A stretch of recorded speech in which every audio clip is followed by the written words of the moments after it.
Well, hey pals, Peeps here. Thanks for dropping in today. I want to do a quick show recap and maybe talk about some left field sets and perhaps pose a question here to the community. Ask for some participation, some opinions, and some interaction. But anyway, let's start off with the show recap. Went to the club show, did a little live with Scott Stukes, that is, last Thursday. I think he's trying to do a live leading up to the club show, which is once a month here in the Minneapolis-St. Paul metro area. Usually it's in Bloomington, and I've been to it many times, and I have to keep reminding myself how lucky I am. I get to go to these, I'm telling you, this little show in this gymnasium at the Bloomington Armory is fantastic. Some fantastic vintage guys in there. There's some great youth going on in there as well. It's a great mix. And Scott sets up half the time, so that's fantastic.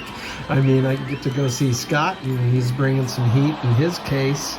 And I mean, I don't want to give it away, but you know, of course, I picked up something from Scott. And anyway, let's get right to it. I want to show you what I got at the show.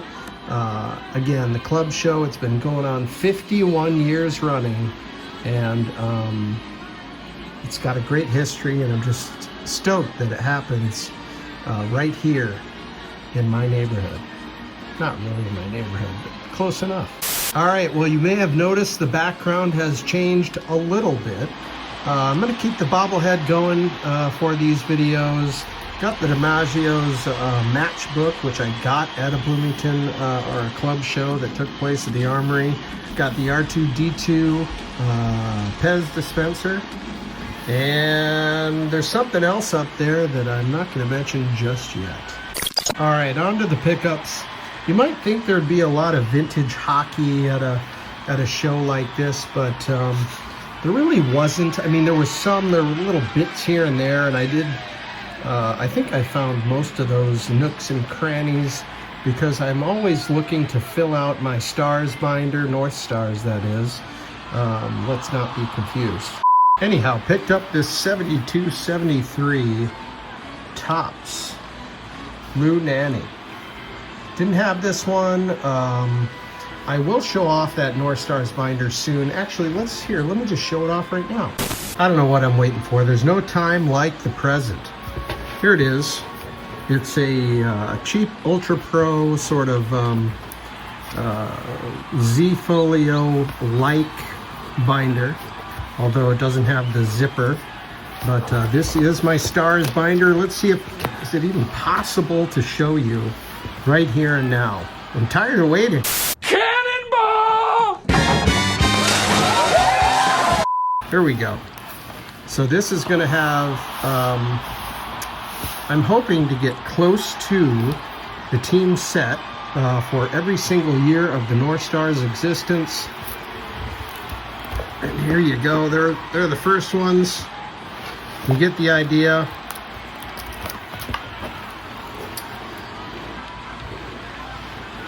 And the beautiful thing about this project is that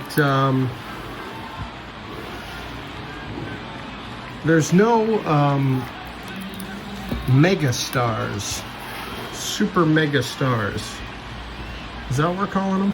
There's no super mega stars in the North Stars organization. I mean, you could make an argument here or there. There were big time players,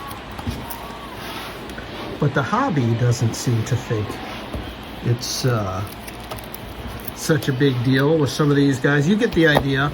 Anyway, it goes all the way up to the last year of the North Stars existence.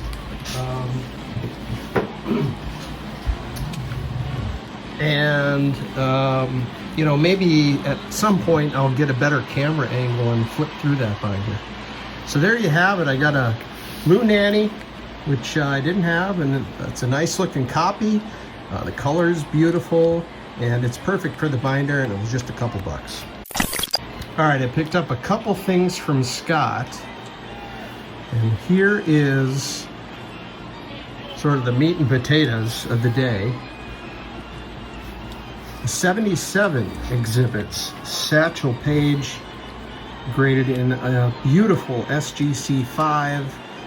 It's a great looking copy. There's nothing on the back of these, but I just love the image. I sort of love retired stars. I've talked about retired stars on cardboard and my affinity for those instances. And I love the little blurb down here.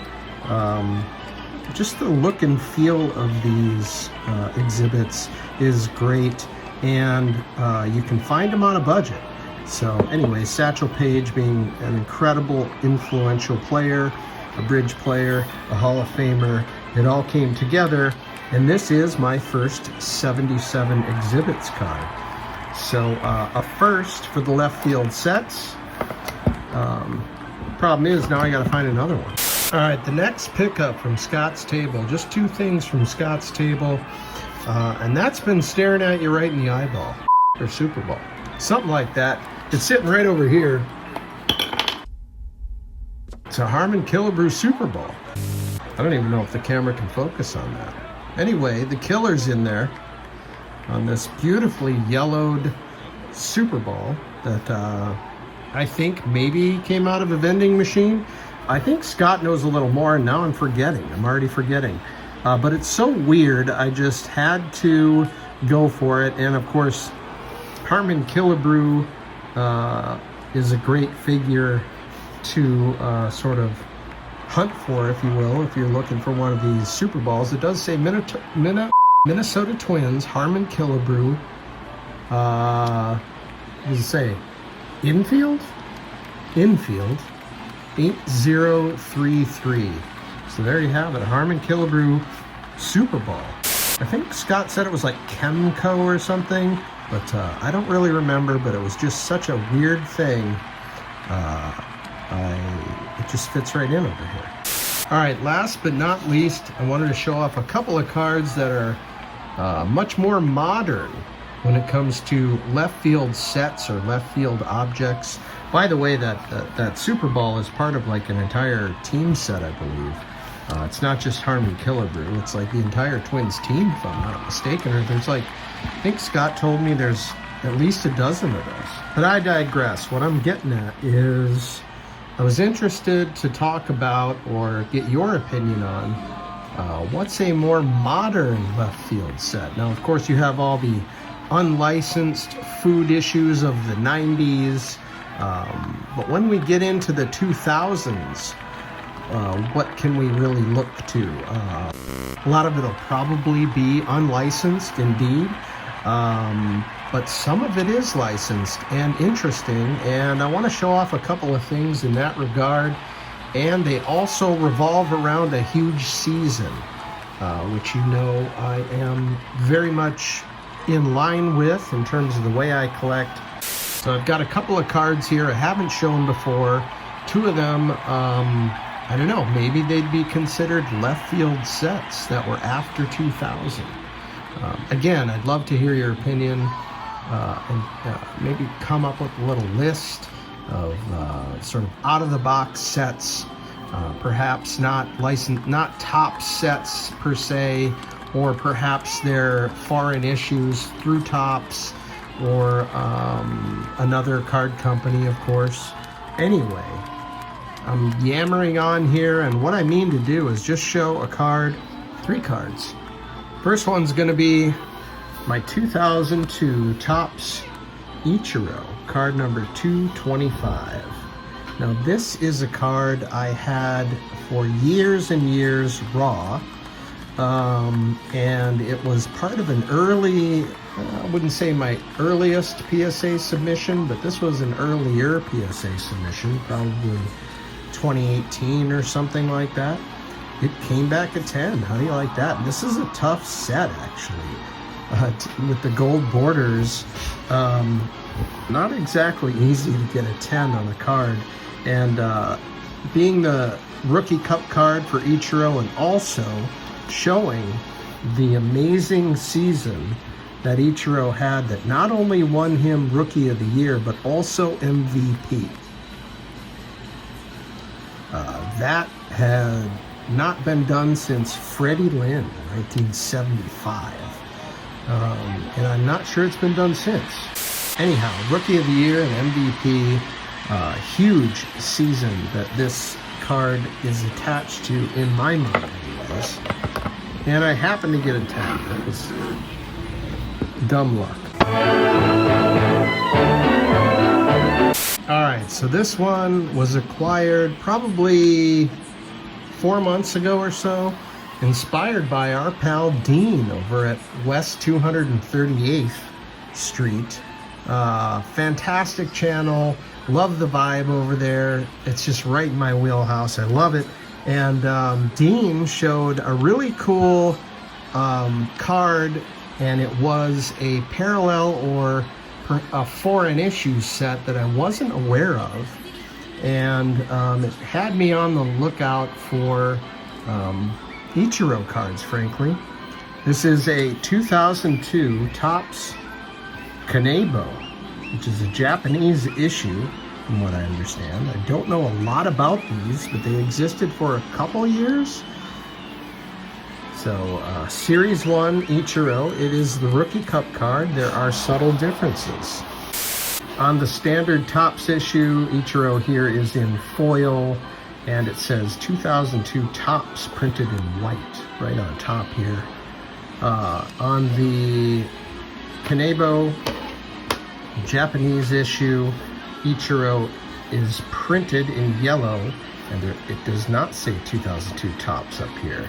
And of course, on the back of the Kanebo, it is in Japanese, and of course, well, there's your obvious difference on the back.